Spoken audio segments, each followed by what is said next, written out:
Nggak mungkin orang mau belanja produk Anda kalau nilainya lebih kecil dari uang yang dibayarkan.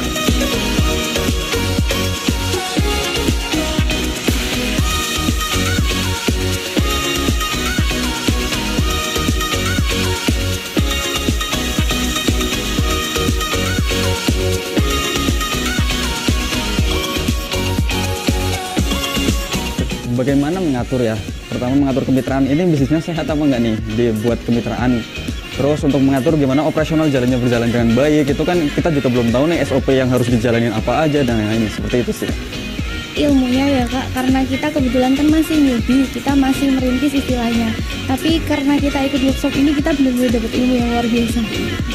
Iya, untuk apa ya, kita ikut di sini, seminar di sini sangat-sangat luar biasa untuk mengembangkan bisnisnya kita gitu.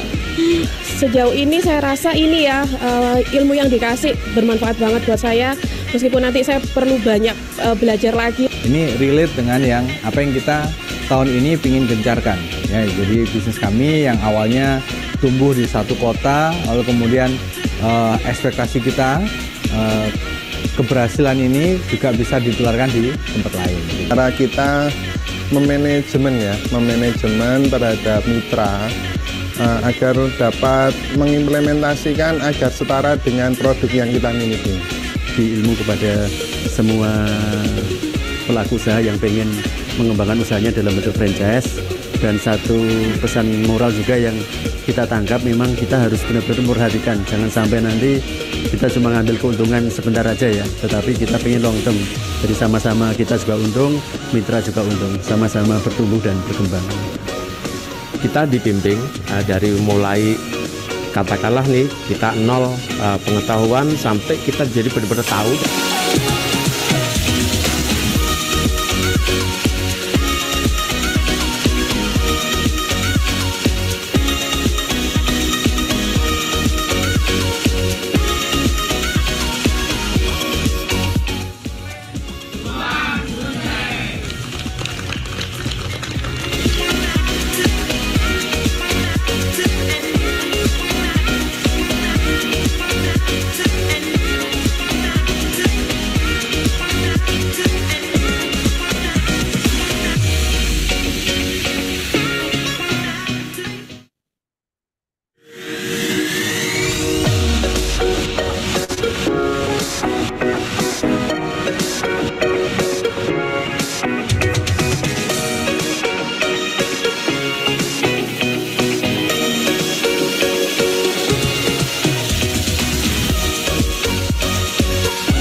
Logika, nggak mungkin orang mau belanja produk Anda kalau nilainya lebih kecil dari uang yang dibayarkan.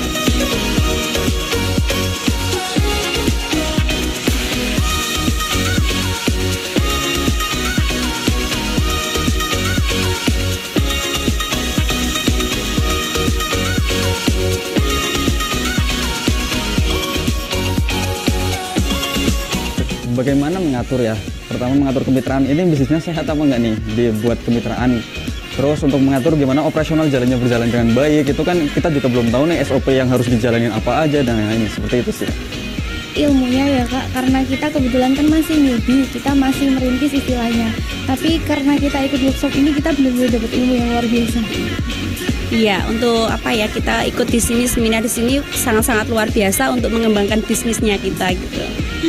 Sejauh ini saya rasa ini ya ilmu yang dikasih bermanfaat banget buat saya, meskipun nanti saya perlu banyak belajar lagi. Ini relate dengan yang apa yang kita tahun ini ingin gencarkan ya. Jadi bisnis kami yang awalnya tumbuh di satu kota, lalu kemudian ekspektasi kita keberhasilan ini juga bisa ditularkan di tempat lain. Cara kita manajemen terhadap mitra agar dapat mengimplementasikan agar setara dengan produk yang kita miliki. Di ilmu kepada semua pelaku usaha yang pengen mengembangkan usahanya dalam bentuk franchise, dan satu pesan moral juga yang kita tangkap, memang kita harus benar-benar memperhatikan, jangan sampai nanti kita cuma ngambil keuntungan sebentar aja ya, tetapi kita pengen long term, jadi sama-sama kita juga untung, mitra juga untung, sama-sama bertumbuh dan berkembang. Kita dibimbing dari mulai katakanlah nih kita nol pengetahuan sampai kita jadi benar-benar tahu.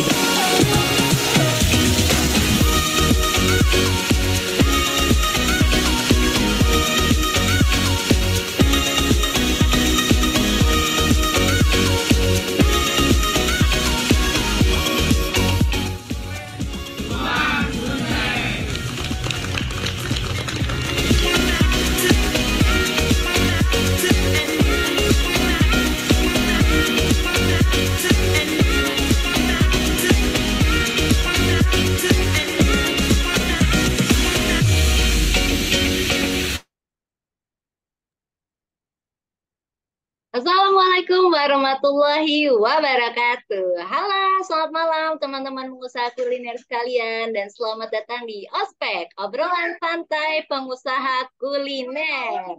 Nah, malam ini kita akan ngobrolin soal skema franchise, nih, jenis dan bentuk kerjasama franchise dan kemitraan yang umum ya, yang lazim dilakukan oleh para pengusaha di luar sana. Tentunya akan dibawakan materi malam hari ini oleh Mas Agung Haryadi selaku konsultan franchise dan kemitraan dari bisnis kuliner retail maupun jasa. Dan juga perkenalkan, nama saya adalah Tia selaku moderator yang akan menemani teman-teman semua selama 1,5 jam ke depan nanti. Dan juga teman-teman malam ini sesinya casual ya, santai aja. Jadi buat teman-teman yang nanti mau bertanya bisa langsung tulis aja di kolom chat. Atau kalau misalnya mau ngobrol langsung dengan kita sekalian curhat atau nanya solusi dan lain-lain itu boleh banget, nanti resen ya. Kita bisa on cam bareng dan on mic ya. Jadi bisa ngobrol langsung one on one seperti itu. Oke, tak perlu berlama-lama lagi nih, langsung aja kita panggilkan pemateri kita hari ini. Ada Mas Agung Haryadi. Halo, Mas Agung. Apa kabar? Apakah suara saya cukup jelas? Agak kecil, agak digedein sedikit mungkin. Agak gedein sedikit, kayak gini. Iya. Teman-teman gimana? Mungkin bisa confirm juga nih di kolom chat suara Mas Agung gimana? Udah oke atau belum? Oke, Mas Agung, terkait topik malam hari ini adalah terkait skema franchise. Kita kan udah sering ya ngomongin soal franchise maupun kemitraan. Nah, terkait materi malam ini, skema franchise, apa sih yang bakal kita bahas spesifik di malam hari ini? Oke, simple aja sebenarnya karena kan ini bahasannya bahasan yang ringan. Ya, jadi bahasan pada malam hari ini adalah kita analisa sebenarnya skema yang baik untuk franchise tuh skema yang seperti apa. Ada 3 sebenarnya indikatornya, yaitu pertama adalah profit untuk mitranya, yang kedua adalah profit untuk franchisornya itu sendiri, dan yang ketiga adalah scalability, ngomongin tentang jarak minimum antar outlet dan jumlah outlet minimum yang harus dimiliki supaya franchisornya atau si brand ownernya tuh sehat. Jadi ngomongin franchise kan ngomongin tentang metode scale up, metode penetrasi pasar. Apabila kita membuka kemitraan atau franchise tapi nggak berhasil melakukan penetrasi, nggak berhasil menjadi istilahnya jadi top of mind untuk kategori kita, apalagi untuk kategori market kita yang kita bidik, maka sebenarnya scale up kita berarti ada yang salah. Nah, itu yang kemudian kita harus analisa di mana kelemahannya, problemnya ada di mana. Nah, malam hari ini sebenarnya kita akan spesifik ngomongin tentang skema dari sisi finansial atau dari sisi keuangan. Kenapa ini penting? Karena ya namanya keputusan bisnis ya, nggak ada keputusan bisnis yang nggak bersinggungan sama duit, gitu ya. Semua bentuk keputusan bisnis itu ada hubungannya sama uang. Maka penentuan skema itu pun harus berdasarkan konsiderasi atau pertimbangan keuangan. Nah, ini yang banyak nggak disadarin ya sama franchisor atau business owner yang pengen memitrakan bisnisnya. Taunya, amati tiru modifikasi, itu kan ilmunya tuh ya. Ada siapa yang rame, ada siapa yang sukses, maka kita coba duplikasi. Nah, tapi nggak ngitung dengan baik sebenarnya berapa sih jumlah outlet yang harus dibuka kalau pengen pakai metode yang sama. Misal Misway kan ya rame, banyak cabangnya, viral di mana-mana. Terus tiba-tiba muncul tuh kompetitornya, ada Bingsway, ada WeDrink, saya kebetulan tadi habis dari pameran franchise sore hari ini. Jadi saya sempat ngeliat lagi tuh. Wah, banyak banget brand es krim dah berdatangan.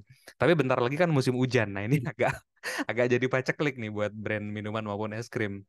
Nah, itulah teman-teman kalau misal kita melakukan ekspansi bisnis tapi nggak menghitung nggak menentukan skema skema bisnis berdasarkan keuangan, nanti akan sulit tuh untuk melakukan pengembangan bisnis kah atau penentuan keputusan kah.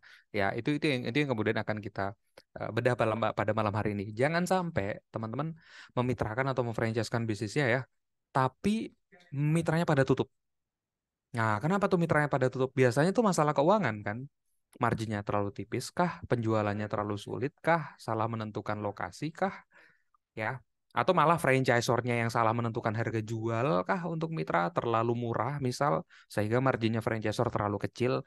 Nah, makanya nanti malam hari ini coba saya akan kasih semacam twist ya. Kita akan praktek aja tipis-tipis nanti di sesi pada malam hari ini supaya teman-teman lebih kebayang ya cara menentukan skema franchise atau kemitraan berdasarkan keuangan itu seperti apa.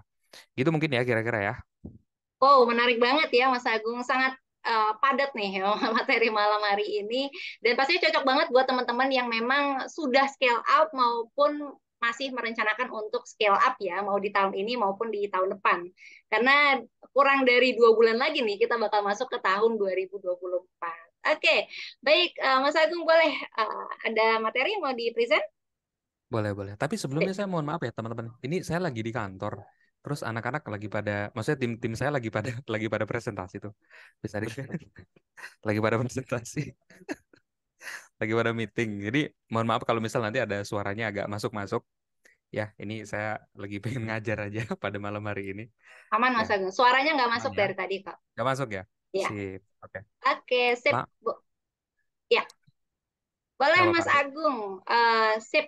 Eh, Waktu dan tempat saya persilakan kepada Mas Agung. Oke, sip. Nah, mungkin gini aja. Ini perlu di full screen aja tipis-tipis. Oke, nah ini aja kira-kira materi pada malam hari ini gini aja. Jadi skema franchise yang baik itu ada 3 kategorinya. Yang pertama good margin for mitra. Jadi margin untuk mitra itu ini kenapa terlalu padat ya? Sebentar saya coba edit dulu. Ini saya baru ngedit ini jujur agak berantakan ya. Line spacingnya juga agak kurang. Oke, seperti ini. Jadi skema yang baik untuk mitra itu seperti apa sih? Yang pertama adalah eh, bukan skema yang baik untuk mitra ya, skema yang baik untuk franchise. Bisnis franchise apapun itu, bisnis kemitraan apapun itu, sebenarnya indikasinya itu ada 3 ini aja. Kalau misal 3 hal ini terjawab dengan baik, maka bisa dipastikan skema franchise-nya baik. Begitupun sebaliknya, kalau misal 3 hal ini buruk, ya ada satu aja dari 3 hal ini buruk, maka kemudian berarti skema franchise-nya buruk. Secara keuangan ya. Pertama adalah good margin for mitra. Ini udah haruslah kunci utama bisnis kemitraan itu kan keuntungan untuk mitranya harus bagus. Kalau keuntungan untuk mitranya kecil, ya susah. Kuncinya adalah EBITDA di atas 20%. EBITDA itu artinya, EBITDA di atas 20% atau profit endingnya itu di 25 juta per store. Ya, kenapa EBITDA 20%? Karena endingnya kita pengen mitra kita kan nggak kerja bakti ya. Kerja bakti itu maksudnya dagang, jualan, tapi kok untungnya nggak ada. Nah, itu yang disebut dengan kerja bakti gitu ya. Nah, kita nggak pengen mitra kita seperti itu. Kenapa ya? Kita pengen mitra kita untung. Supaya bisa untung gimana? Maka indikatornya adalah EBITDA atau profit paling bawahnya. Jadi omset dikurangin bahan baku, dikurangin gaji karyawan, dikurangin sewa, dikurangin beban operasional ya, beban sampah masyarakat. Itu gitu-gitu itu tuh kira-kira di atas 20% lah. Jadi kayak profit bersih tapi belum dikurangin sama depresiasi dan pajak. Jadi sebutannya EBITDA tuh. Ya, jadi profit, istilahnya profit lah ya. Di atas 20%. Atau kalau nggak bisa di atas 20%, F&B kan biasanya di atas 20%. Kalau bukan F&B, biasanya harus di atas 25 juta per bulan. Nah, 25 juta per bulan ini biasanya adalah patokan saya untuk retail. Karena retail kan nggak mungkin yang ngambil profit itu gede, margin gede, nggak mungkin. Biasanya itu eh, profit untuk retail 10% aja saya rasa udah bagus ya, profit margin ya, jadi misal jualan produk retail tisu misalnya 100.000 per karton. Nah, modalnya itu mungkin 90.000, jadi keuntungannya adalah 10.000 per 100.000, jadi 10% gitu. Nah, biasanya itu retail kan seperti itu. Nah, maka tolok ukurnya bukan pada EBITDA dalam bentuk persentase, tapi EBITDA dalam bentuk rupiah. Kenapa 25 juta adalah patokan minimum profitnya? Karena ya supaya layak untuk dijalankan oleh mitra secara full time. Kan kita nggak pengen mitra kita omsetnya gede nih, ya 5M sebulan satu tokonya tuh, satu toko retailnya. Tapi ternyata profitnya nggak cukup untuk bayar uang kebutuhan pokok sehari-hari. Ya, ini kan kemudian jadi PR ya. Maka kemudian inilah yang jadi pertimbangan teman-teman. Jadi ada dua nih indikasinya.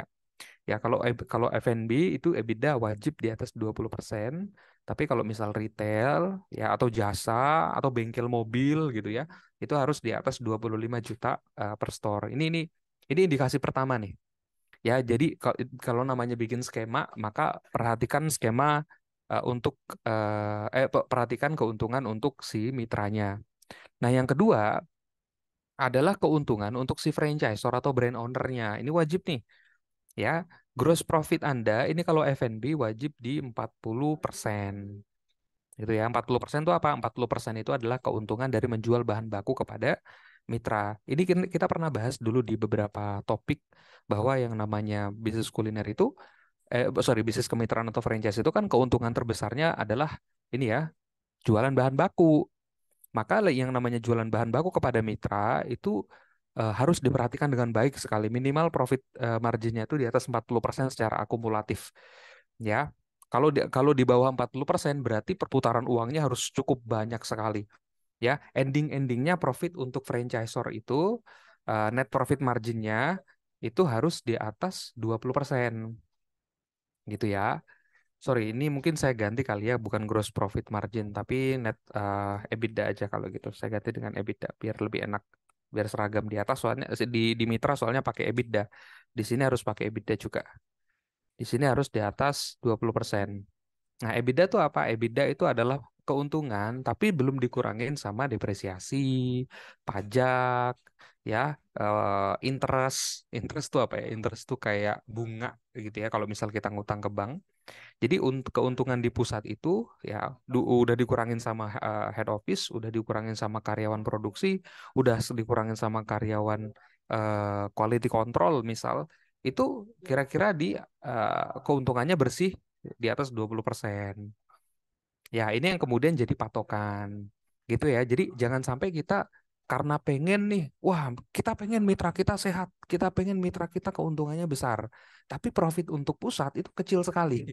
Nah, itu jangan sampai seperti itu. Jadi kita juga harus sehat. Maka inilah yang sebenarnya saya cukup eh, apa ya istilahnya apresiasi dari praktek-praktek bisnis es krim yang ada kayak Misue, Bingsue, ya Widring, Momoyo, Cooler City, apalah ya sebutin aja tuh. Ya kompetitor-kompetitor itu banyak. Nah, karena profit untuk mitranya gede, tapi profit untuk pusatnya juga gede. Kenapa? Karena memang dasar bahan bakunya itu murah sekali. Jadi dasar bahan bakunya memang murah, dijual ke mitra masih dapat untung yang lumayan, bisa minimal 40% gitu ya. Misal jual ke mitra 100.000 ya, tapi modalnya cuma 60.000, jadi untung 40.000, 40% kan, 40 per 100. Nah, si mitra jual ke konsumen, nah, si 100.000 itu bisa untuk berapa cup, bisa untuk berapa porsi, ujung-ujungnya mitra itu dapat untung masih bagus marginnya, masih di atas 50%. Oh, itu akan sangat bagus sekali. Jadi memang kunci utamanya teman-teman, kalau pengen bikin skema franchise yang baik, marginnya harus baik. Ya, margin siapa yang baik? Margin mitra dan margin Anda. Jadi mitra untungnya bagus, Anda untungnya bagus. Jadi jangan sampai Anda untungnya bagus, mitra untungnya jelek. Tapi jangan juga sampai kebaliknya, mitra untungnya bagus, Anda untungnya jelek. Jadi nggak boleh dua-duanya. Maka carilah bisnis model, franchise atau kemitraan itu yang memang arahnya ke situ. Makanya saya bilang, selalu selalu sampaikan bahwa nggak semua bisnis itu bisa dikembangkan dengan metode franchise atau kemitraan. Ya, kemarin saya lihat tuh ada satu brand namanya ini online sih ya, jadi saya nggak bisa spill nama nama brandnya. Ada lah satu brand minuman yang kadang-kadang tuh mitranya nggak dapat untung sama sekali, cuma disuruh jualin aja. Jadi belinya berapa, HPP-nya berapa, dijual ke konsumen nggak ada untungnya sama sekali. Si mitranya cuma sibuk jualin doang. Ya, itu wah itu parah sekali kalau sampai seperti itu nggak sampai dapat keuntungan. Jadi modalnya misal 10.000, jual ke konsumen 10.000. Lah, untungnya dari mana? Nah, atau misal beli ke mitranya pusat 9.000, untung ke apa jual ke konsumen 10.000. Berarti kan untungnya cuma 1.000 rupiah, 10% doang, kecil banget. Ya, maka jangan sampai seperti itu. Maka saya selalu sampaikan memang nggak semua bisnis itu bisa di scale dengan metode franchise atau kemitraan. Perhatiin dulu, margin itu adalah tolok ukurnya.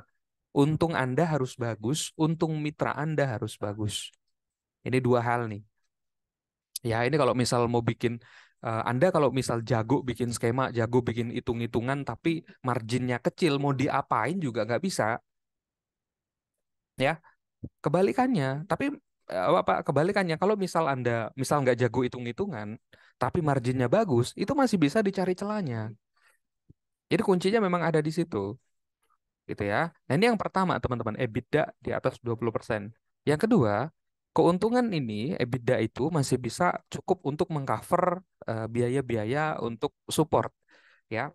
Ini yang namanya franchise. Yang namanya franchise atau kemitraan itu wajib ada satu quality control.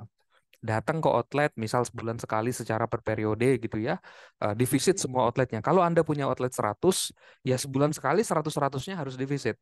Ada 200, ya 200-200-nya harus divisit sebulan sekali minimal semuanya. Ya, itu ya quality control harus ada. Yang kedua adalah training support. Training support ini adalah berdasarkan kondisi outlet yang sudah divisit. Jadi quality control itu fungsinya apa? Apakah untuk membenarkan, apakah untuk memperbaiki? Bukan. Quality control itu tujuannya adalah nyari masalah. Nyari masalah nih quality control. Karena apa? Karena melakukan penilaian yang ada di outlet. Nah, yang ngebenerin siapa masalah-masalah itu? Nah, ini tim trainingnya yang akan melakukan pemetaan. Dari 100 outlet yang divisit, misal ya, misal Anda punya 100 outlet. Tim quality controlnya ya, satu orang kemudian visit tuh dari 100 outletnya. Satu hari berapa outlet? Satu hari 100 bagi 30. Berarti satu hari bisa 5 gitu ya, bisa 4, bisa 5 gitu ya, tergantung ya. Lalu kemudian dipetakan tuh datanya dari quality control itu berapa outlet yang udah divisit, berapa outlet yang belum ya. Lalu kemudian dipetakan setelah semuanya divisit, berapa yang bagus, berapa yang normal, berapa yang penjualannya low, berapa yang urgent butuh bantuan untuk diselamatkan. Nah, tim training ini akan melakukan pemetaan berdasarkan quality control, mana outlet yang akan dilakukan pelatihan gitu. Nah, biaya atas quality control dan training harus bisa di-cover dari keuntungan dari menjual bahan baku. Saya ulangin. Biaya dari kegiatan quality control dan training harus bisa di-cover dari kegiatan menjual bahan baku kepada mitra. Ini penting nih, ya. Maka keuntungan dari menjual bahan baku kepada mitra Anda juga harus diperhatikan. Nggak bisa ngejual bahan baku terlalu kecil tuh keuntungannya. Ya, misal cuma 10%, ya, cuma 20% gitu ya. Ya bisa sih kalau 20% doang, tapi volumenya harus gede banget gitu ya. Misal ya. Ya, terus yang ketiga, mentoring for mitra. Mentoring for mitra ini artinya ya Anda harus memberikan pelatihan, bimbingan kepada mitra. Contohnya gimana? Contohnya kayak gini nih. Ya, halo. Halo. Ya misal kayak gini nih, ini kan bimbingan ya. Ini adalah edukasi ya. Nah, lakukan ini kepada mitra-mitra Anda juga ya, teman-teman ya. Nah, itu ada Pak Muhammad Tobrianto melambaikan tangan. Ya, ada Pak Beni Agus Setiawan. Oke, baik. Ya, ini kayak gini nih, ini maksudnya mentoring ya. Nah, inilah kemudian Anda lakukan teman-teman kepada mitra-mitra Anda masing-masing. Karena katakanlah Anda punya 50 mitra, ya jadwalin, misal 2 minggu sekali kah, atau seminggu sekali kah, ya, lalu kemudian berikan mentoring. Dan mentoring itu nggak harus Anda. Bisa jadi mentoring itu narasumbernya adalah mitra. Mitra yang apa? Mitra yang berkompeten. Mitra yang penjualannya bagus supaya dia bisa jadi contoh untuk yang lain. Gitu ya. Karena kadang kalau kita udah cabangnya banyak gitu ya, itu kadang-kadang kita udah kehilangan nih kemampuan-kemampuan lapangan, trik-trik lapangan tuh biasanya udah agak agak pudar karena kita fokusnya ke pusat, fokusnya ke produksi. Ya, maka kita harus undang mitra-mitra kita yang jago-jago gitu, yang jualannya bagus-bagus gitu. Saya ada contoh teman-teman satu klien yang mitranya penjualannya bagus, usut punya usut. Ternyata dia punya tips penjualan yang unik sekali. Jadi setiap kali dia buka toko baru, jadi si mitra ini udah punya 4 toko dari satu brand, gitu ya, si brand klien saya. Setiap kali dia buka satu toko baru, dia melakukan penetrasi kepada masjid-masjid. Jadi setiap setiap subuh atau setiap Jumat berkah gitu ya, dia share itu, bagikan roti-rotinya kepada jamaah masjid. Ya, ada yang melakukan caranya seperti itu. Tapi ada juga yang cara penetrasinya adalah dengan oke, digratisin aja. Atau nggak gratis deh, bayar, tapi bayarnya pakai doa. Ya, gratis 100 porsi pertama.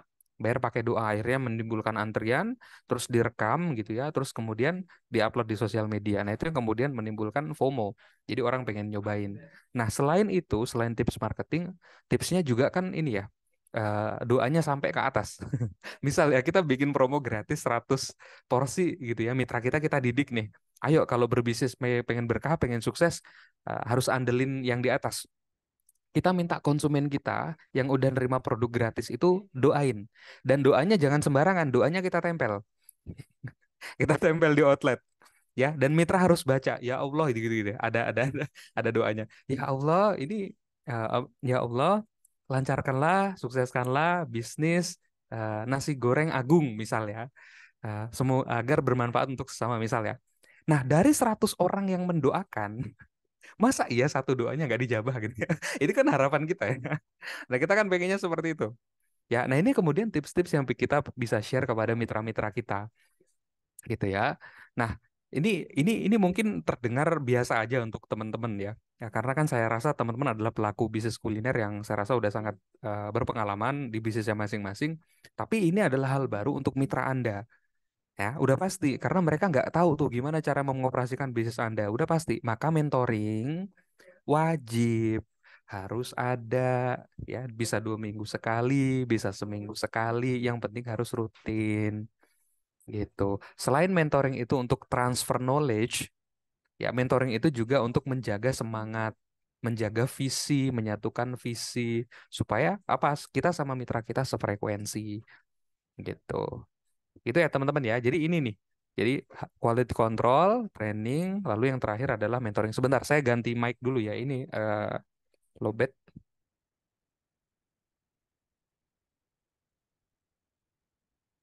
Oke. Jelas suara saya Mbak Tia atau cukup? Jelas, jelas. Oke, sip. Nah, yang terakhir teman-teman adalah ada marketing cost. Jadi margin yang bagus itu selain EBITDA-nya harus di atas 20%, ya, margin dari menjual bahan baku harus bisa mengcover kegiatan support untuk mitra dan kegiatan marketing. Kenapa? Karena kita harus tetap menjaga brand kita agar selalu relevan di mata konsumen. Maka ya harus ada tuh kegiatan-kegiatan misal new product launching, ya, promo-promo terbaru, ya varian baru yang dirilis. McD aja kan tiap beberapa periode itu selalu muncul ya. Misal ayam gulai, ya. Kalau ayam gulainya udah habis periodenya, ganti lagi sama misal apa ya? Saya nggak tahu, ayam Korea, misal ya. Ya terlepas dari kontroversi yang ada, yang kita bisa pelajarin kan adalah selalu renewal.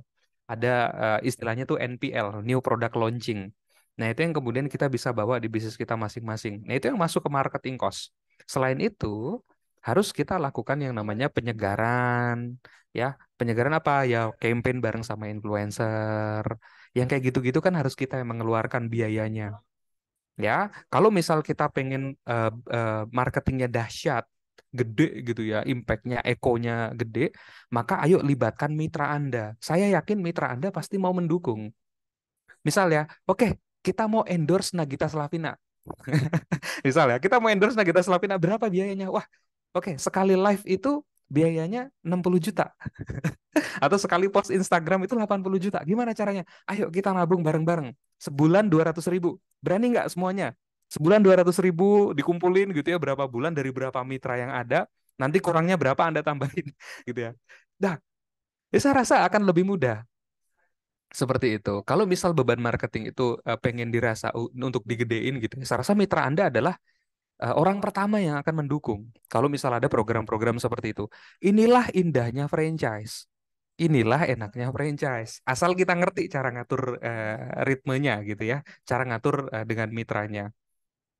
Boykot McDonald, support corporate. Oh ya, siap. Pasti. Ya, tadi McDonald itu hanya contoh ya. Ya, itu saya setuju. Hanya contoh-contoh untuk memudahkan pembelajaran malam hari ini. Oke, sip ya, salam semangka. Next, yang ketiga ya, yang ketiga adalah teman-teman skema yang baik itu adalah scalability, minimum store number dan distance. Maksudnya apa? Maksudnya adalah ya yang namanya skema franchise yang baik itu harus bisa di scale. Cabangnya harus bisa banyak. Banyak tuh berapa ya? Tergantung relatif. Bisa 40 cabang dalam satu kota ya. Ini kalau misal outletnya small stores misal kayak Misway gitu ya, bisa 40 cabang, bisa 50 cabang dalam satu kota.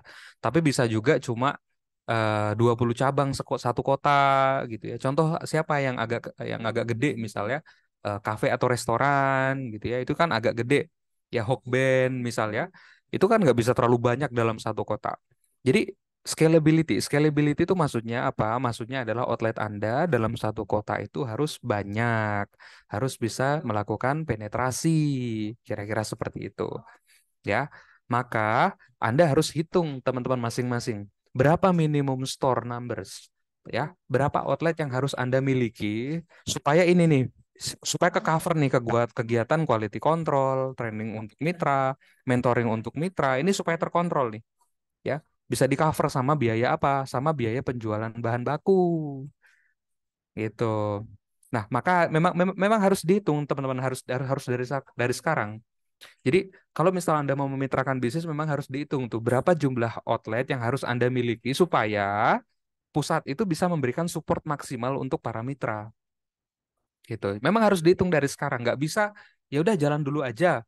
Yang penting kita buka dulu aja 11, 12. Ya udah cukup sampai 11. Yakin bisa disupport tuh mitranya? Kan nggak mungkin ya. Sulit untuk bisa kita mensupport mitra, terutama kalau misalnya outlet kita kecil-kecil gitu ya. Nggak bisa tuh kita ngasih quality control sebulan sekali. Nggak bisa kita ngasih program training yang bagus atau training center yang bagus.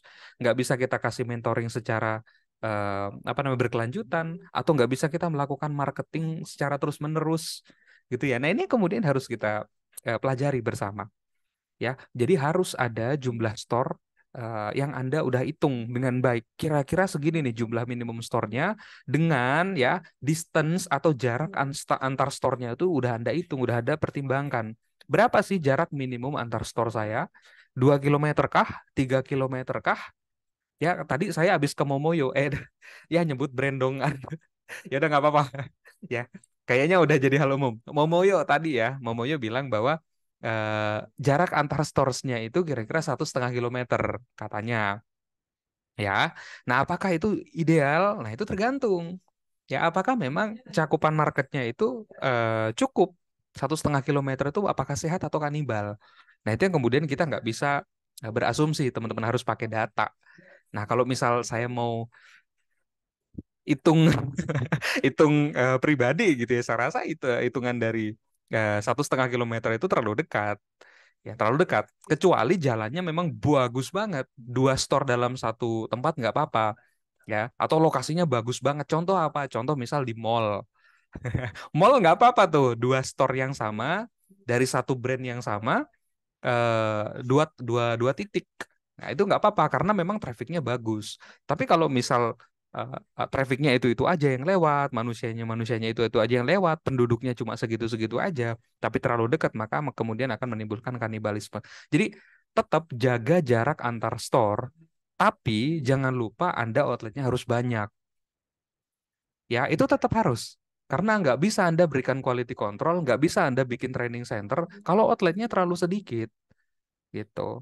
Ujung-ujungnya nanti ini kan untuk brand Anda juga, untuk mitra Anda juga. Jadi tetap harus banyak cabangnya. Gitu ya, teman-teman. Nah, skema penentuan skema franchise atau kemitraan itu sebenarnya sebutannya adalah financial model. Jadi kita ngitungnya pakai financial model. Nah, ini biasanya diajarin di workshop saya selama 2 hari kemarin. Ya, Ini nih, namanya financial model. Ini diajarin di franchise blueprint. Saya nggak tahu di sini ada yang hadir nggak nih alumni franchise blueprint? Ada yang udah ngerjain ini? Ada yang udah ngerjain PR-nya belum? Ya, saya nggak tahu nih pada malam hari ini ada nggak nih yang ikutan ya alumni franchise blueprint. Ya, ada namanya alatnya financial model. Goalsnya apa? Kita pengen menentukan berapa sih besaran EBITDA untuk outlet yang sudah berjalan. Yang kedua, kita pengen menentukan apakah ada royalti yang bisa kita tagihkan kepada mitra atau cukup ngambil keuntungannya itu dari bahan baku aja. Ya, kita kan pengen tahu tuh ya. Yang ketiga, penentuan harga brand license. Berapa sih sebenarnya harga paket kemitraan yang bisa Anda charge, tagihkan kepada calon mitra yang mau bergabung. Yang keempat, penentuan margin SKU. Itu kira-kira harus berapa persen supaya mitra Anda sehat, tapi Anda juga tetap sehat. Nah, sekarang kita masuk ke pembahasan tentang eh, nah, ini prakteknya nih biasanya di workshop nih. Kalau online kayak gini agak susah nih ngajarinnya. Tapi kira-kira gini aja deh, ya. Nah, kira-kira seperti ini, ya. Ya, ini saya jelasin dulu agak pelan-pelan. Jadi, ini namanya financial model bisnis kemitraan. Nah, di financial model bisnis kemitraan itu, kolom-kolom yang ada di sini merepresentasikan performa bulan Januari, Februari, Maret, April, Mei, dan seterusnya ya. Oke. Nah, kolom yang ada di sebelah sini merepresentasikan item-itemnya. Jadi mulai dari APC atau average per check, total transaction per day, revenue per day, days, atau jumlah hari dalam satu bulan, lalu kemudian omset dalam satu bulan, atau berarti kesimpulannya di sini. Di sini adalah COGS-nya. COGS itu food cost, HPP untuk bahan baku ya, kira-kira seperti itu. Lalu kemudian royalty fee yang bisa Anda tagihkan, mau ditagihkan royalty fee silakan, mau nggak ditagihkan royalty fee nggak apa-apa, tapi saya sarankan harus tetap ada.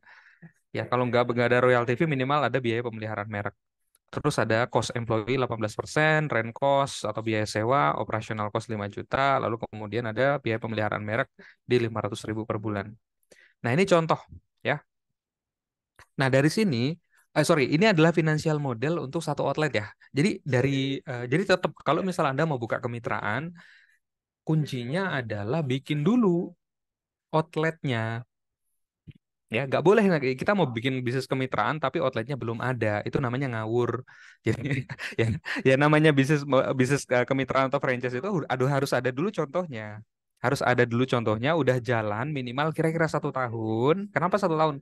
Karena dalam 1 tahun itu biasanya udah ketahuan tuh kapan naik sales, kapan salesnya turun. Kalau salesnya turun, strategi apa yang bisa kita lakukan. Kapan bahan baku pada naik, apa yang strategi yang bisa kita lakukan. Biasanya udah ketahuan tuh. Supaya apa ya? Supaya kita bisa ngasih mentoring pendidikan untuk pada mitra kita nanti ketika kita bergabung. Karena kita udah lebih berpengalaman. Gitu ya.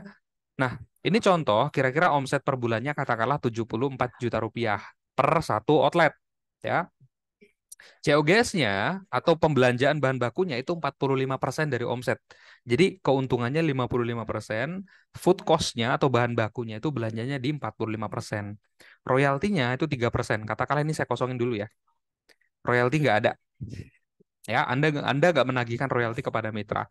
Employee cost-nya mitra itu adalah 18%. Ini yang saya sarankan.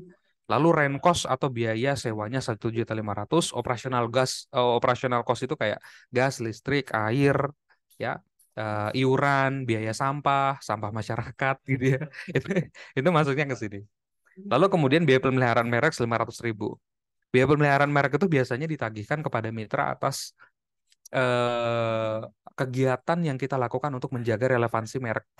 Contoh, endorse artis gitu ya, bayar influencer, bikin campaign sama KOL mana gitu ya. Itu kemudian kita tagihkan kepada mitra kita secara swadaya supaya apa? Supaya budget marketingnya makin gede makin bagus. Gitu ya. Lalu kemudian EBITDA-nya di 20 juta atau sekitar 27,59%. Nah, teman-teman semuanya, tadi masih ingat ya teori yang ada di slide sebelumnya tadi?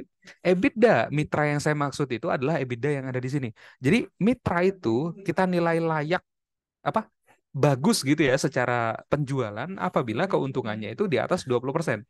Nah, EBITDA ini di sini udah di 27 ya, 0,59%. Nah, ini yang kemudian saya sebut dengan bisnis kemitraan yang punya margin bagus. Ya, profit endingnya ada di atas 20%, lebih tepatnya di 27,59%. Nah, pertanyaannya kemudian, berapa margin Anda? Berapa EBITDA Anda? Nah, ini yang kemudian coba dicek lagi.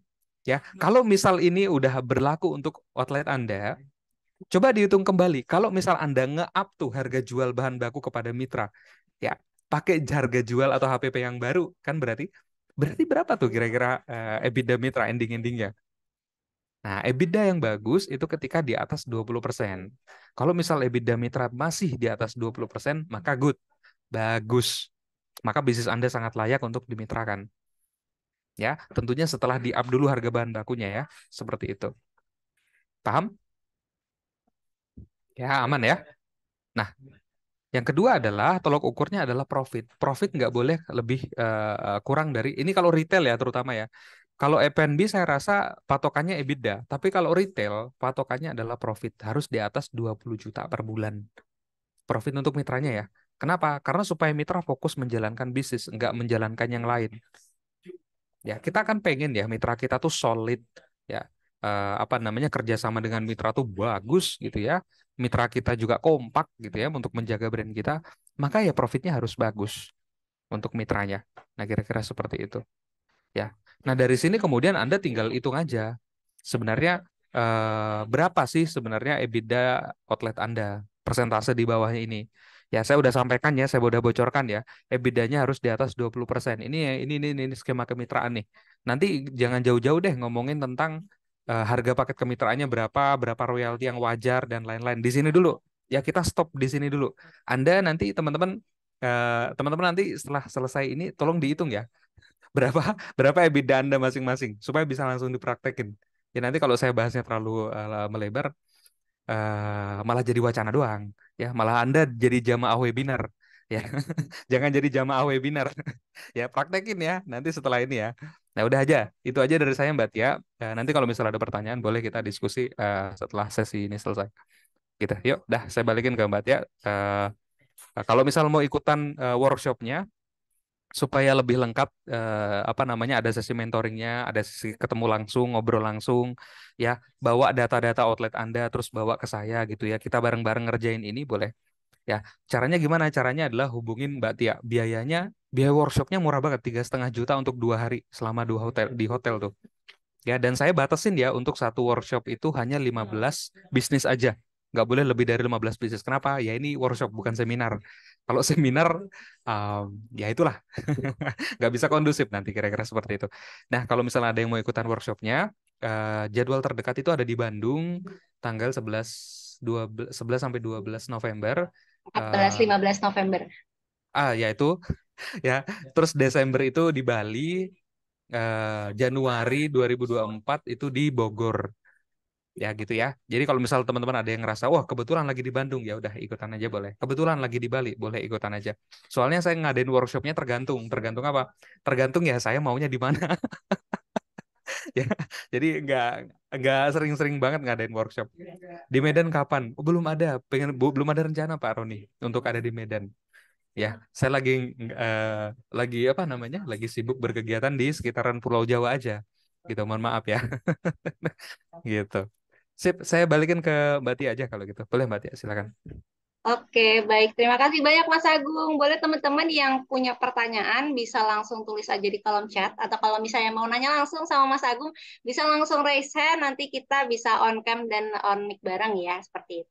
Dan buat teman-teman yang tertarik untuk belajar lebih lanjut nih terkait financial modeling, terus juga mau tahu nih gimana sih caranya membangun bisnis franchise dan kemitraan yang sustain ya untuk jangka panjang, itu bisa langsung ikutan aja di workshop franchise blueprint.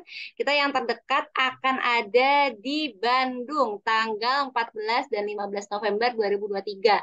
Lalu di Desember kita akan ada di Bali di tanggal 12 dan 13 Desember. Lalu di Januari kita akan ada di Bogor, tepatnya di tanggal 27 dan 28 Januari 2024. Buat teman-teman yang mau ikutan atau mau tanya-tanya dulu bisa langsung kontak admin kita aja di WhatsApp di 0812-9995-4574. Nah, mungkin kalau ada yang kepo juga terkait gimana sih acaranya nanti bakalan seperti ini ya, teman-teman. Pastinya seru banget dan nanti semua ilmu dari Coach Agung akan dibongkar di workshop Franchise Blueprint.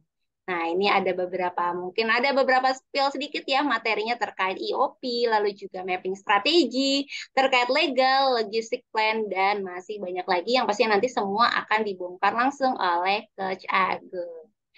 Oke, kita langsung masuk ke sesi tanya jawab. Ada yang sudah raise hand nih dari Kak Jun Ananda.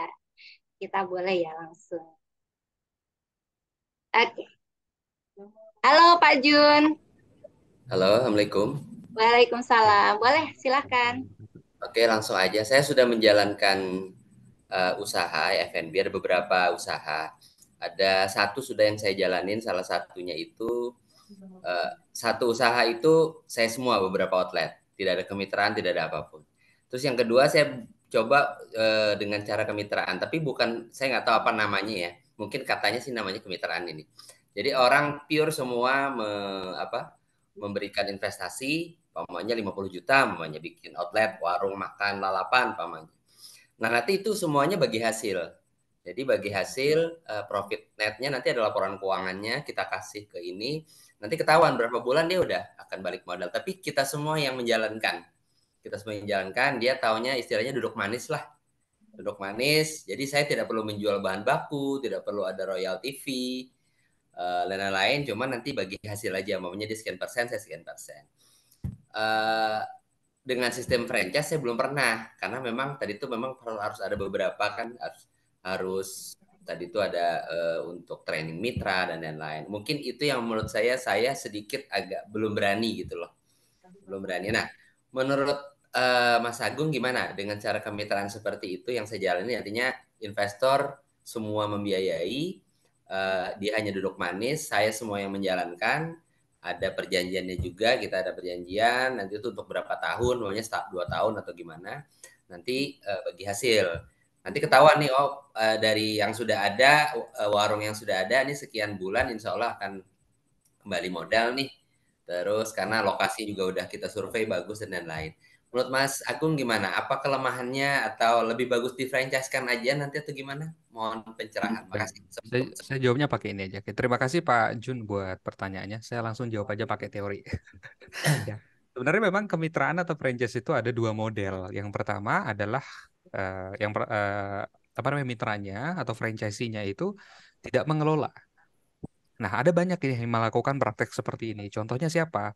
Contohnya adalah Indomaret, Alfamart. Itu kebanyakan mitranya, bukan kebanyakan. Semuanya itu mitranya nggak mengelola. Yang mengelola adalah pusatnya. Kenapa? Karena memang operasional tokonya itu sulit. Nah, itu biasanya indikasinya, Pak.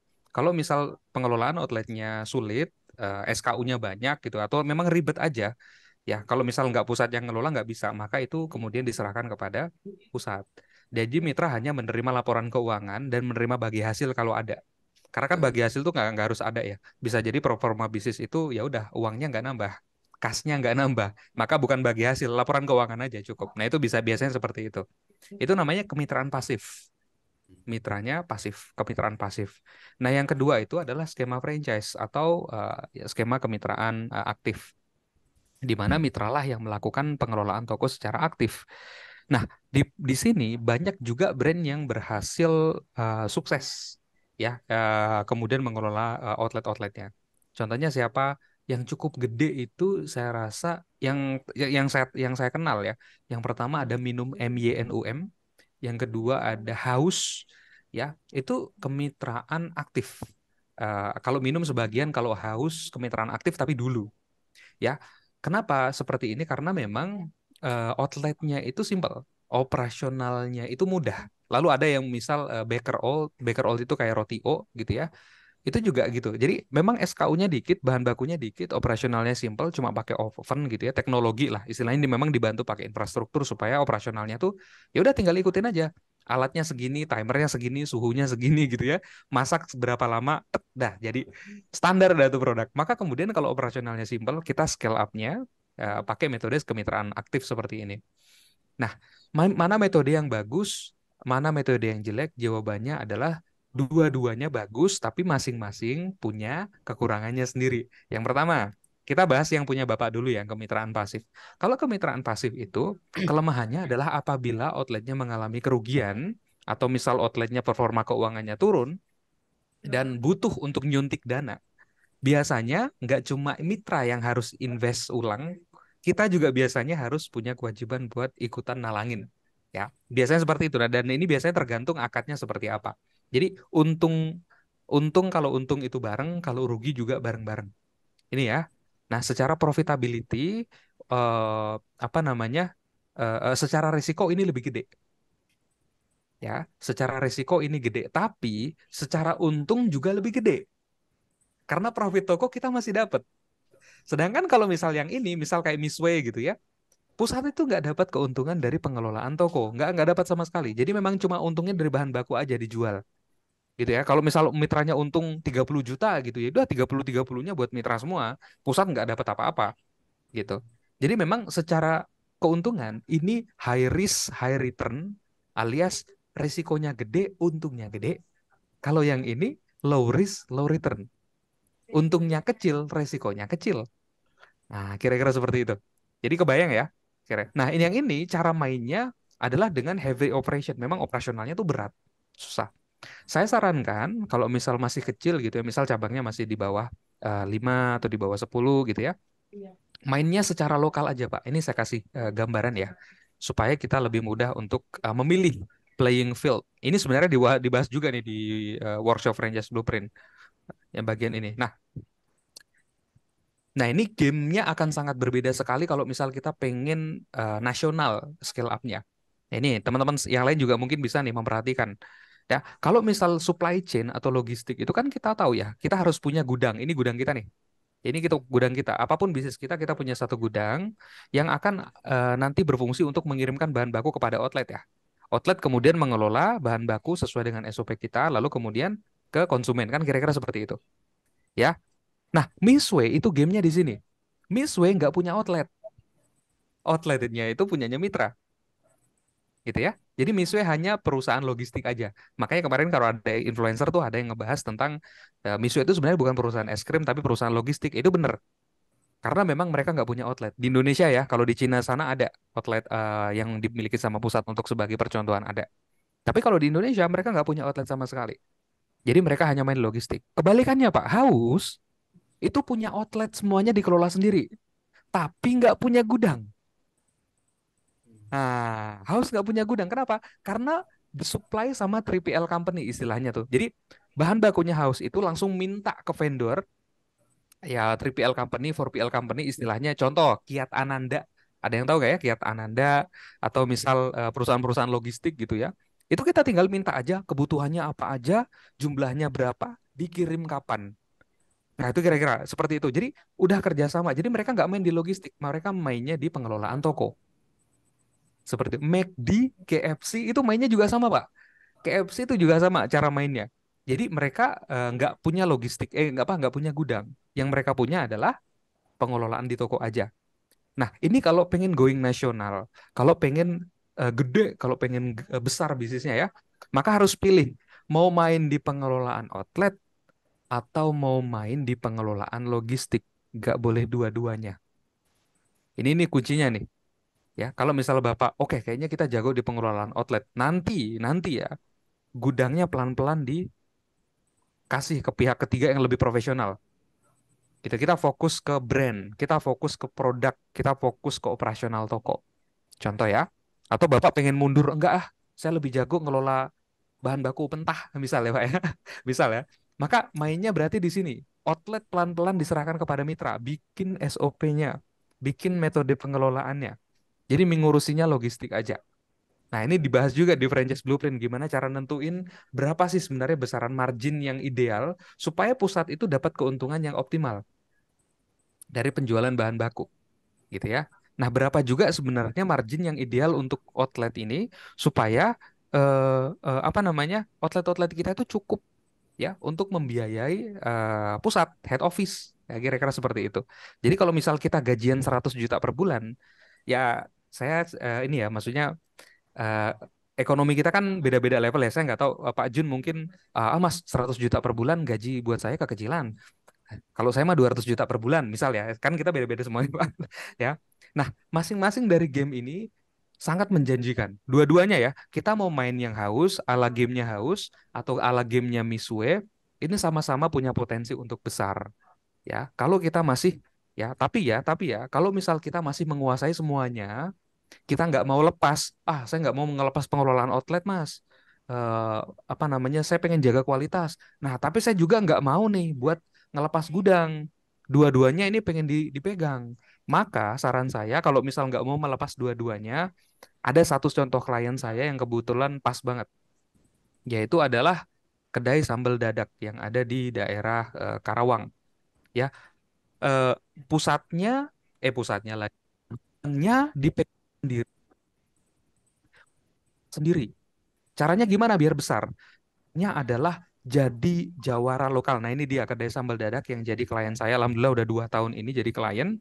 2 tahun, setahun lah ya, 1 tahun jadi klien dan kebetulan dari yang awalnya 2 cabang sekarang ke 7 cabang dan omsetnya udah gede banget, udah cukup banget untuk kemudian profitnya itu diambil untuk beli 3 rumah. Ini ini kalau kata ownernya ya. Nah, ini jadi maksudnya apa? Jadi jawara lokal nguasain satu kota.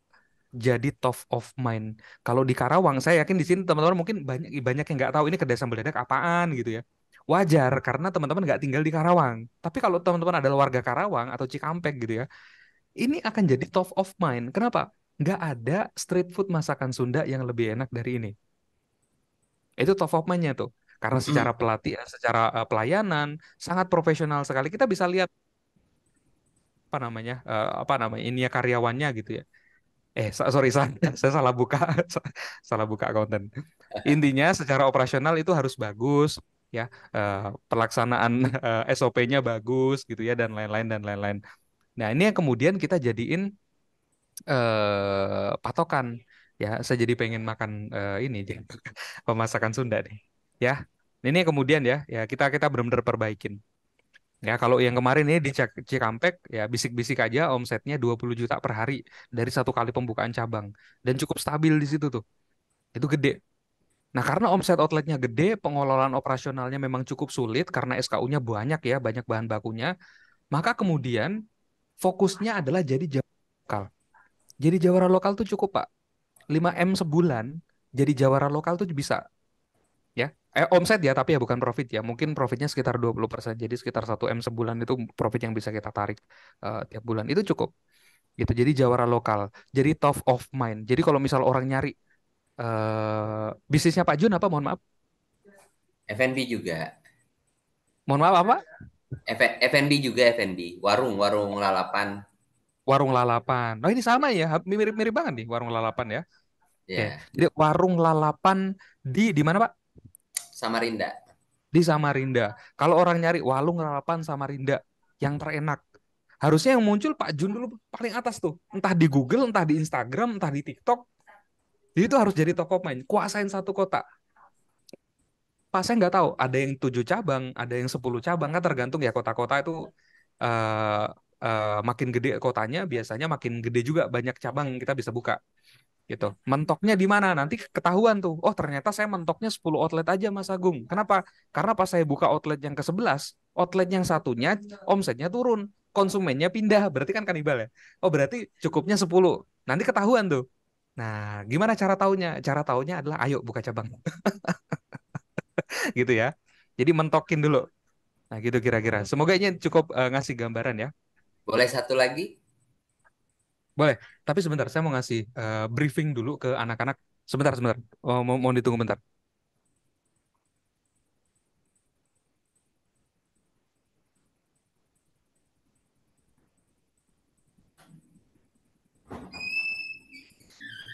Baik, yang tadi cukup menjawab ya Pak Jun. Pak Jun mungkin kalau mau promosi Instagram bisnisnya boleh di-mention juga. Siapa tahu bakal kita follow nih. Iya. Sebetulnya yang mau saya endorsekan nih, saya punya donat sekarang, namanya Donat Mo. Baru Donat 1 bulan, tapi lumayan rame udah ya. Oh, Donut Mo oke. ID. Nama Instagramnya Donut. Jadi tulisannya Donut Mo ID. Donut Donutmu ID.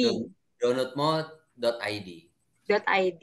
Oke, buat teman-teman yang mau silaturahim boleh di-follow, nanti bisa di-follow back juga ya sama Pak Jun. Terima kasih. Oke, Pak Agung sudah kembali.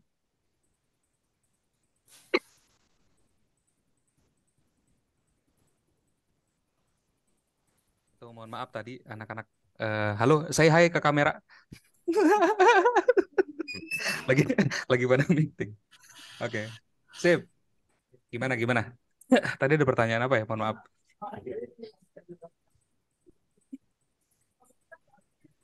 Baik, Pak Jun, boleh pertanyaan yang kedua? Oke, ini aja. Nanti kalau di workshop itu berarti dibedah semua ya bisnis saya umpamanya COGS-nya ini dan sebagainya. Jadi saya juga pengen tahu keuangannya benar-benar apa ya valid gitu loh. Jadi ini Oh iya ya, jadi bisa pasti sampai ke situ nanti ya. betul Pak. Karena memang, nah ini makanya saya batasin ya, nggak bisa banyak-banyak pesertanya, mungkin 15 bisnis per kota, gitu. Boleh, nanti akan dibedah semuanya. Makanya nanti syarat untuk ikut workshopnya Pak, ada beberapa. Salah satunya itu adalah membawa laporan keuangan. Itu wajib. Jadi memang harus bawa laporan keuangan, memang diwajibkan. Kalau nggak bawa laporan keuangan, ya nggak boleh ikutan workshop. Atau udah terlanjur bayar, uangnya kita balikin. Kenapa? Percuma.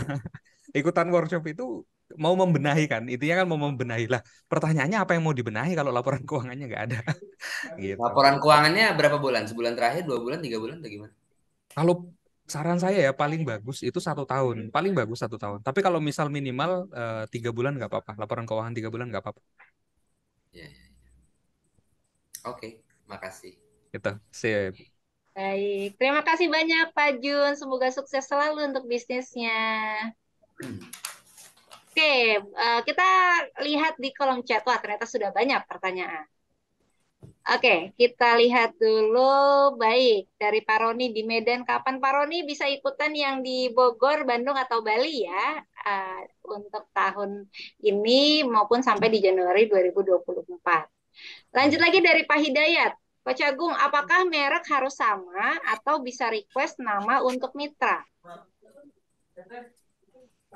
Sorry, nggak kedengeran tadi. Gimana? Dari Pak Merek Hidayat. harus Apakah merek harus sama atau bisa request nama untuk mitra? Ini saya juga kurang paham sih. mereknya mungkin harus sama kah atau mitra kita kasih merek yang lain gitu ya? Jawabannya adalah harus sama. Yang namanya membangun bisnis franchise atau kemitraan itu ya kita mau melakukan penetrasi, kita pengen jadi top of mind, kita pengen jadi yang diingat. Oke, ya udah. Hati-hati di jalan. Ya, balik aja Allah. Duluan. Ya, sama-sama. Mohon maaf ini agak banyak. Nih, nah, intinya kita pengen melakukan penetrasi kan. Jadi mereknya harus sama. Karena kenapa? Logika bisnis franchise atau kemitraan itu adalah Anda pengen memberikan hak pengelolaan merek Anda kepada orang lain. Itu tuh logika bisnis franchise atau kemitraan. Nah, karena Anda ingin memberikan hak pengelolaan merek bisnis Anda kepada orang lain, ya merek tersebut harus sah dulu dong secara hukum menjadi milik Anda. Jadi, daftarin hakinya, milikin merek tersebut, pastiin udah terdaftar. Nanti ini akan kita bedah juga nih. Gimana cara ngecek merek supaya nanti nggak ketolak sama haki. Ya, itu tuh ada tuh tipsnya secara penyebutan dan secara penulisan. Dua hal ini nih. Nanti kita ceknya di mana? Ceknya gampang, langsung aja ke websitenya PDKI. PD, ya itulah. Ya, nanti kita bedah juga tuh di situ di workshopnya. Gitu. Jadi memang mereknya harus sama. Gitu. Oke, sip. Mereknya harus sama ya, Pak Hidayat. Lanjut ke pertanyaan dari Pak Heri. Mitra pasif biasanya pembagian berapa persen ya dengan pemilik outlet untuk bagi hasilnya nih? Untuk bagi hasil itu yang saya sarankan adalah prioritaskan untuk balik modal investornya lebih cepat. Misal, ini pakai metode Syirkah 70-30. Jadi 70% investor ketika bagi hasil sampai balik modal. Nah, ketika modalnya udah balik, maka kemudian dibalik tuh skemanya Anda yang 70% dari bagi hasil, investor yang 30%. Selama berapa lama? Ini harus dibatasin, nggak boleh selamanya. Ya kenapa? Karena nanti jatuhnya Anda jadi kerja bakti terus saja sampai bisnisnya tutup gitu ya. Nggak dibatasin. Contoh 3 tahun, 4 tahun, atau 5 tahun paling lama. Jadi setelah masa kerjasamanya udah selesai, ya udah selesai dilikuidasi itu asetnya. Yang beli siapa? Yang beli Anda. Putuslah hubungan kerjasama dengan keadaan seluruh asetnya kemudian dibeli, mitra dapat kembali uangnya. Karena yang namanya kerjasama kemitraan aktif itu, Anda punya brand, punya sistem, punya produk, ya, mitra punya modal, gitu ya. Jadi kalau misal kerjasamanya berakhir, ya, modal-modal aset-asetnya ini kemudian Anda beli, ya. Itu kan pengakhiran kerjasama yang baik. Kalau pengakhiran kerjasama yang buruk, biasanya adalah ya nggak ada waktunya ya. Masa kerjasama itu yang namanya kontrak itu harus ada masa awal, yang ada masa akhir, ada memulai, ada mengakhiri. Itu tuh kontrak kerjasama. Salah kaprahnya adalah di pengusaha itu biasanya bikin kontraknya ada kontrak mulainya, tapi kontrak pengakhirannya nggak ada sama sekali. Klausulnya nggak ada. Nah, ini akan kita bahas juga nih. Ya, klausul perjanjian kerjasama itu berakhirnya tuh ketika apa? Idealnya tuh seperti apa? Indomaret aja ada loh. Masa berakhir kontraknya tuh ada.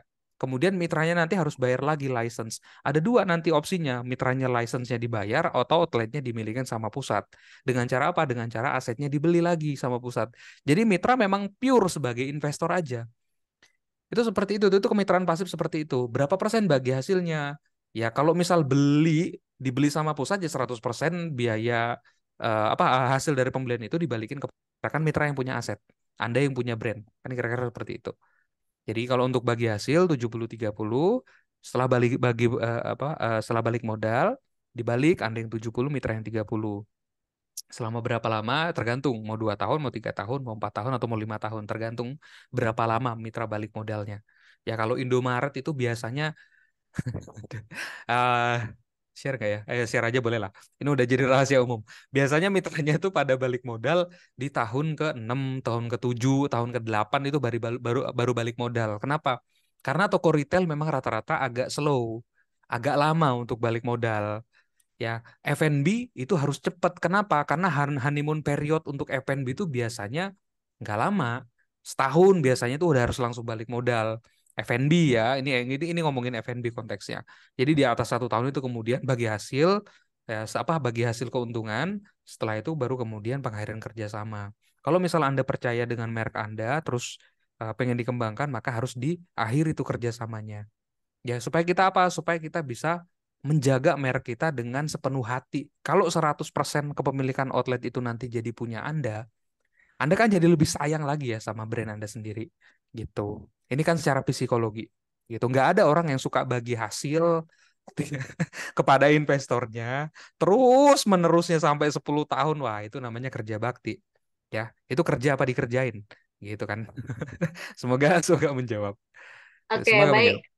Baik, Coach Agung. Tapi kan ada ya memang tipe-tipe investor yang memang mereka invest rencananya adalah untuk penghasilan pasif income di masa tua. Jadi pengen selamanya nih. Berarti kalau misalnya kita menemui investor yang memang mereka request, saya mau selamanya dong, Coach Agung, supaya ini buat penghasilan pasif saya nih di masa tua.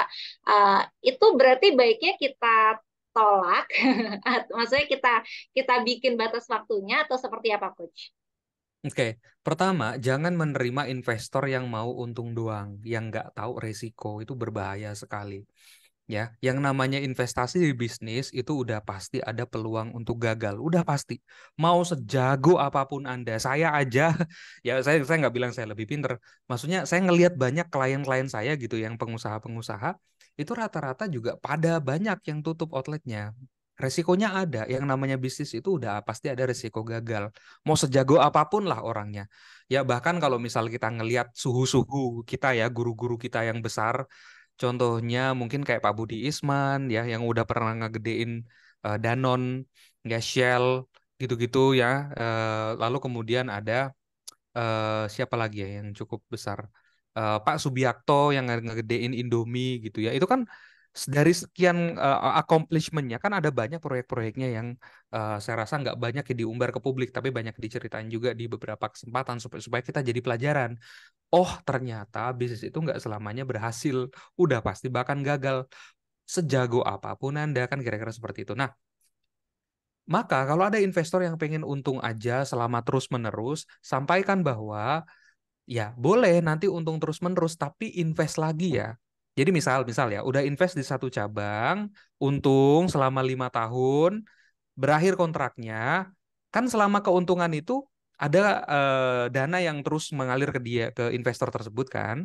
Lalu kemudian pada saat masa pengakhiran kerjasama, dia juga dapat cash liquid yang cukup banyak karena asetnya dibeli langsung sama Anda.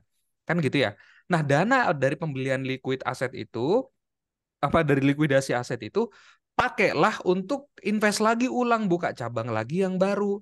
Jadi supaya untungnya terus-menerus, tapi terdiversifikasi, tapi jelas. Ya, jangan satu cabang itu kemudian untungnya terus-menerus, nggak ada masa pengakhiran kontraknya. Ini bahaya. Ya, Eh, cara ngelanjutin kerjasama itu di kemitraan pasif itu ada dua. Satu, outletnya itu dibeli sama pusat, terus investornya invest lagi untuk pembukaan outlet selanjutnya. Ya, Indomaret biasanya pakai metode ini. Yang kedua adalah mitra bayar lagi lisensi untuk perpanjangan kerjasamanya. Indomaret juga pakai metode ini. Jadi kalau misal udah selesai masa kerjasamanya, udah ngerasain bagi hasil, modalnya udah balik, gitu ya, bahkan modalnya udah balik udah sejak lama, udah dapat untung banyak, maka kemudian perpanjanglah masa kerjasama untuk outlet yang sama dengan membayar lisensi. Jadi ada pembayaran lagi, jadi ada tanda tangan kontrak lagi. Yang namanya memang masa ini saya harus sampaikan memang berulang-ulang. Yang namanya kontrak kerjasama harus ada awal dan harus ada akhir. Nggak boleh nggak ada. Nanti kontraknya jadi nggak valid loh. Gitu. Semoga menjawab. Oke, siap, cukup menjawab Coach Agung. Kita lanjut ya, pertanyaan dari Kak Rido Alfian. Mau nanya, saya usaha minuman dan sekarang memiliki 3 kemitraan. Tapi keuntungan buat saya dari jual bahan baku hanya 30%. Yang ingin saya tanyakan adalah bagaimana caranya untuk mengkomunikasikan ke mitra jika bahan baku naik. Terima kasih. Caranya gampang. Caranya adalah Anda kasih support ke mitra yang tadinya nggak ada, sekarang jadi ada. Contoh, Anda kasih mentoring kepada mitra Anda setiap katakanlah seminggu sekali atau 2 minggu sekali. Yang kedua, Anda kasih program kontrol kepada mitra Anda. Ini kan value ya, value untuk mitra-mitra Anda. Apalagi kalau bisa sampai bikin LMS. LMS itu pengusaha kuliner bisa bikin itu LMS. LMS itu Learning Management System. Jadi mitra Anda bisa belajar 24 jam kapanpun, dimanapun bisa tuh belajar SOP, tips peningkatkan penjualan, kendala-kendala operasional gitu ya. Semuanya belajar bisa di situ dan videonya harus pendek, 1 menit, 1 menit, 1 menit, 1 menit, 1 menit, dan tapi banyak. Jadi to the point. Nah, itu akan sangat menarik sekali untuk mitra. Dan bukan cuma untuk mitra, tapi untuk karyawan-karyawannya.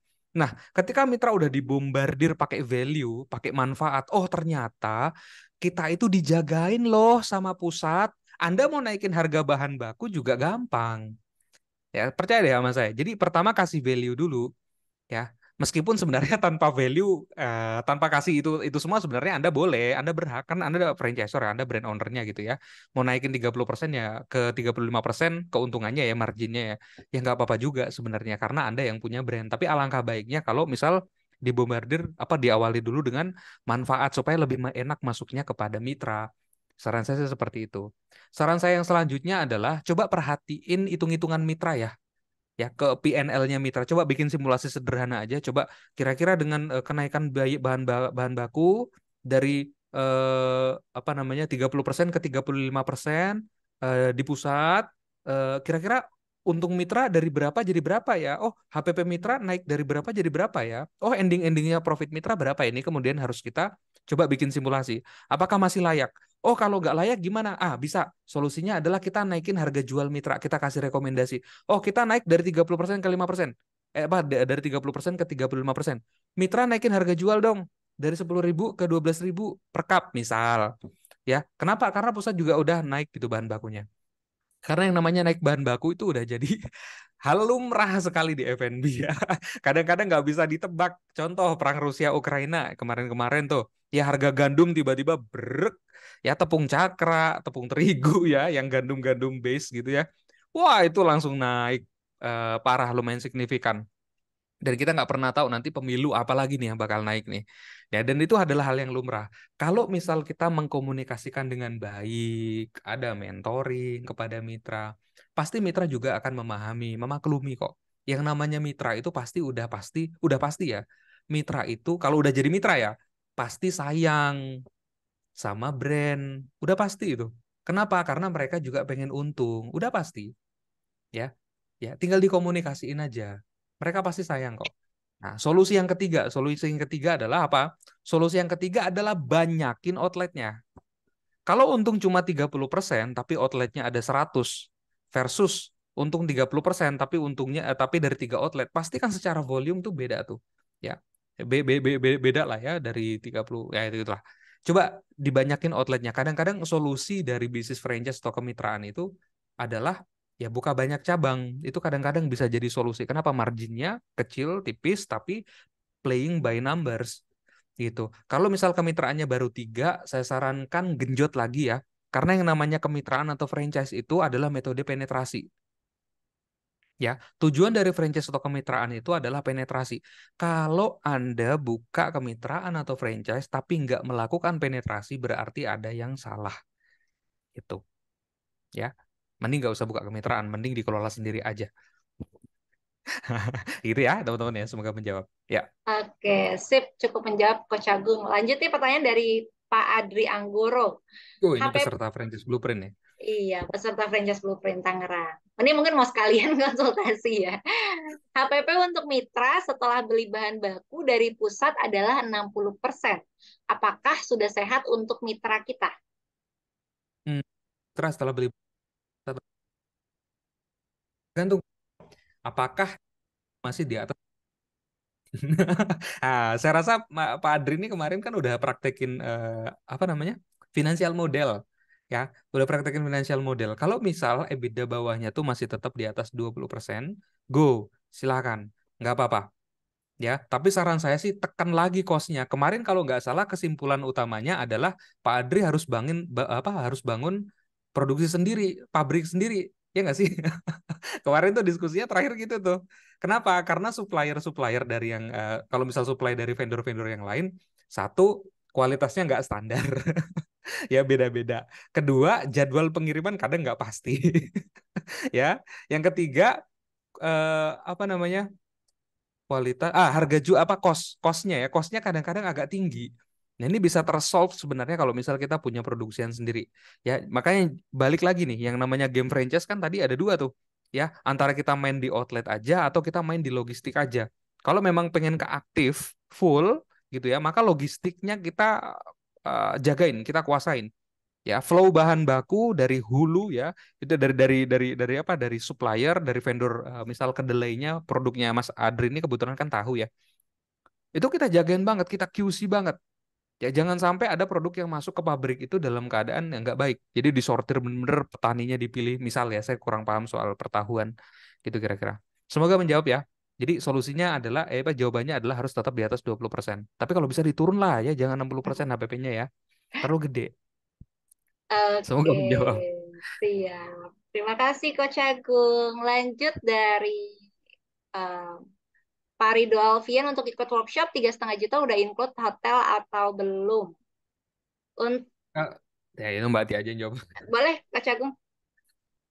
Untuk include hotel atau belum, iya dan tidak. Kalau yang pertanyaannya adalah materinya udah pasti di hotel, ya udah pasti di hotel. Tapi penginapannya udah include apa belum? Ya jawabannya belum. Karena 2 hari ya, 2 hari nginapnya mungkin 1 malam. Nanti mungkin kita bisa kasih rekomendasi. Nanti Mbak bisa Tia akan sama. ya, bisa dibantu untuk penginapannya juga ya, Pak Rido. Kalau misalnya memang butuh penginapan, kita ada rate spesial sih kerjasama dengan hotelnya juga gitu. Jadi bisa lebih rendah daripada yang ada di aplikasi tiket online. Seperti itu. Kita lanjut lagi nih. Wah, panjang. Dari Bu Niken Eka Septiani. Mas Agung bertanya, kebetulan saya sudah terlanjur mengambil salah satu mitra brand F&B. Namun secara manajemen semuanya diatur oleh saya selaku mitra. Bahkan tidak ada semacam audit quality atau konsultasi penjualan dari pusat. Jadi seolah hanya beli brand saja dan bahan baku 90% dari saya atau mitra semua. Dan dari pusat memang tidak ada royalty fee lagi. Pusat hanya menjual istilahnya garamnya saja. Nah, untuk seperti ini baiknya gimana ya? Karena untuk semua Spill dong mitranya brandnya. Karena untuk Spill semua dong brandnya apa mitranya tuh? jadi memiliki standar SOP dan quality yang berbeda. Akibatnya, kalau ada mitra lain yang punya bad image dari customer, jadi berimpact ke cabang saya Ah, juga. ini masalahnya apa jadinya? Masalahnya adalah Anda mau ganti jadi brand sendiri apa gimana? Apa yang Boleh harus dong di-spend dilakukan? dong brandnya dong.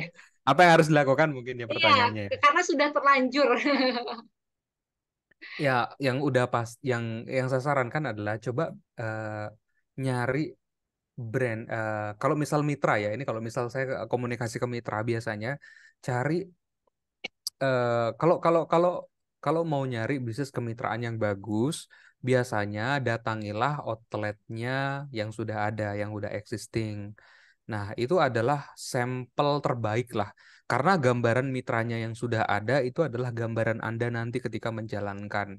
Jadi jangan semata-mata percaya kata sales kemitraannya gitu ya, atau percaya sama bagian marketingnya gitu ya. Tapi langsung terjun langsung dan lakukan secara sampling random aja. Contoh kalau outletnya ada 80 misal ya, ya udah datengin aja kira-kira 10 lah. Ya 10 didatengin aja secara random. Coba ngobrol sama karyawannya, ownernya. Ya di sini dapat apa aja, dapat bimbingan nggak sih dari pusat, dapat quality control nggak sih? Kalau quality control minimal berapa kali sebulan gitu ya. Bikin metode quality control tuh gampang sebenarnya. Ada aplikasinya, namanya pakai safety culture kalau nggak salah. Nah ini di salah satu klien saya yang hari ini saya apa konsultasiin, ini kebetulan saya lagi di kantornya pada malam hari ini. Ini ada pakai aplikasi seperti itu untuk memudahkan. Kenapa? Karena yang namanya bikin metode quality control itu sebenarnya mudah. Kenapa? Karena tujuan quality control adalah untuk mencari masalah. Nyari masalah bukan untuk membenahi atau bukan untuk membenarkan, untuk cari masalah aja. Nah, dari setelah ketahuan masalahnya dari sekian banyak mitra, lalu kemudian dipetakan. Jadi petakan mana outlet yang bagus, jelek, slow secara penjualan atau urgent, butuh dibantu segera. Ini kan kemudian harus kita petakan berapa persen yang bagus, berapa persen yang normal, berapa persen yang rendah, berapa persen yang urgent. Kalau kebanyakan persentase outlet kita ada di urgent gitu ya, berarti outlet kita butuh pertolongan nih. Brand kita secara keseluruhan butuh pertolongan. Nah ini yang banyak nggak disadarin sama brand owner. Padahal bikin quality control tuh gampang. Ya, atau misal Anda ada juga brand owner yang trauma sama mitranya sendiri. Takut ngobrol sama mitra gitu ya. Ini saya banyak temukan juga. Padahal ngobrol sama mitra tuh gampang. Ada tipsnya, ada triknya. Ya, tipsnya gimana, triknya gimana? Kita terbuka apa adanya, kita sharing. Kita punya mindset bahwa kita pengen growing bisnis ini. Tularkan itu kepada mitra. Share. Kayak gini nih ya. Mentoring kayak gini nih teman-teman. Inilah yang Anda lakukan juga kepada mitra. Ya, itu kemudian jadi saran saya. Kalau misal ini nggak pernah dilakukan sama brand owner, biasanya em, bisnis kemitraan atau franchise-nya itu nggak akan bertahan lama. Udah pasti, udah dapat dipastikan. Kenapa? Karena nggak pernah komunikasi antara mitranya dengan pusat. Sedangkan ini mungkin Mbak Tia bisa jawab nih. Apa kunci kesuksesan bisnis franchise atau kemitraan? Sinergi. Sinergi, betul. Mitra sama brand owner itu harus harmonis, harus kompak. Itu tuh kunci kesuksesan bisnis franchise atau kemitraan. Maka komunikasi adalah kuncinya nanti. Ya sinergi, ya gitu kira-kira. Semoga Oke, menjawab. back to question, Coach Agung. Ini Bunikan sebagai mitra, bukan sebagai franchiser. Nah, kira-kira Oh iya. apa nih yang harus dilakukan oleh Buniken? Apakah nyuruh franchisernya untuk ikutan kelas Coach Agung atau seperti Ya, apa? ya suruh aja franchisernya ikutan kelas saya. Gampang kok Atau mungkin sebenarnya. mungkin selain itu ada lagi nggak nih Coach Agung kiat-kiat yang bisa dilakukan oleh Bunikan sebagai salah satu mitra yang merasa sepertinya agak menyesal ya untuk membeli brand yang saat ini sedang dijalankan. Solusinya adalah tutup aja. Kalau nggak untung ya, kalau nggak untung dan tipis banget. Kalau misal keuntungannya tipis, kan ada ya beberapa brand yang seperti itu. Keuntungannya tipis, kerja rodi gitu ya dari pagi sampai malam atau waktunya banyak terbuang, tapi keuntungannya nggak nutup, tutup aja, ganti. Kalau Ibu Niken mau tanya ke saya brand apa yang mau saya rekomendasikan, ada banyak, klien saya banyak yang bagus, yang di bawah 100 juta ada, yang di atas 100 juta ada. Banyak. Ya, jangan malu-malu. Saya punya klien banyak yang bisnisnya bagus-bagus yang udah saya konsultasiin gitu ya. Itu tuh banyak. Ya, gitu. Semoga menjawab. Oke, berarti kalau misalnya memang dirasa kurang oke gitu ya untuk long term juga dan tidak profit, better dilepas saja. Tapi kalau misalnya untungnya lumayan sih Coach Agung, cuman ya itu nggak ada quality controlnya, itu gimana Coach Agung? Ya udah jalanin aja, seperti tidak ada Jalanin apa-apa. aja sampai jalanin aja sampai titik di mana penjualan itu udah nggak mengcover biaya-biaya yang ada. Gitu. Kita kan berbisnis patokannya kepada profit ya, ya namanya orang dagang. Kalau misal nggak untung ya berarti udah ada yang salah, kan kira-kira gitu. Kalau udah ada yang salah gimana ya perbaiki. Tapi kalau kontrol kita terlalu sedikit karena kita adalah mitra, tinggalkan gitu. Semoga menjawab. Oke, sip. Oke, saya cek di kolom chat udah nggak ada lagi pertanyaan. Ada lagi yang masih mau bertanya? Kalau tidak ada, boleh teman-teman semua kita open cam dulu, kita foto bersama sebelum kita akhiri Boleh. Ospek pada malam hari ini. Oke, kita sudah lihat nih ada Pak Rian yang masih standby. Halo, ada Pak Jun juga. Oh, Pak Adri sedang quality time bersama keluarga, tapi sambil menyimak ospek ya pada malam Hati-hati, hari ini. hati-hati nyetir mobil. Oke, buat teman-teman yang masih standby, kita open cam dulu untuk foto bersama. Admin boleh dibantu ya untuk take foto. Oke, halo, selamat malam Boleh Pak teman-teman Rizky. open cam. Baik, Open Coach open Agung cam. ada gaya yang mau di-request kah untuk ospek malamnya ini? Malam hari ini? Gaya di request boleh. Ini boleh untuk semuanya kecuali Pak Adri lagi nyetir. Gayanya gini, gayanya adalah hati, lambang hati seperti ini. Ya, kenapa lambang hati adalah gaya kita? Karena kita pengen berbisnis, nyari cuan. Ini kan cuan ya, lambang cuan. Tapi juga pakai hati bisnisnya, gitu. Jadi nggak cuma untung, tapi juga bermanfaat. Gitu. Oke, wah Jadi ada, kira-kira ya, boleh ya? ya, ada Dede Bayi nih, Dede Rizky juga ikutan foto bersama. Oke, boleh. Admin dibantu ya, kita foto bersama. 1, 2, Boleh 3. teman-teman seperti ini. Cheers. Oke, sip sekali lagi. 1, 2, 3. Oke, siap. Terima kasih banyak teman-teman semua yang masih standby pada malam hari ini.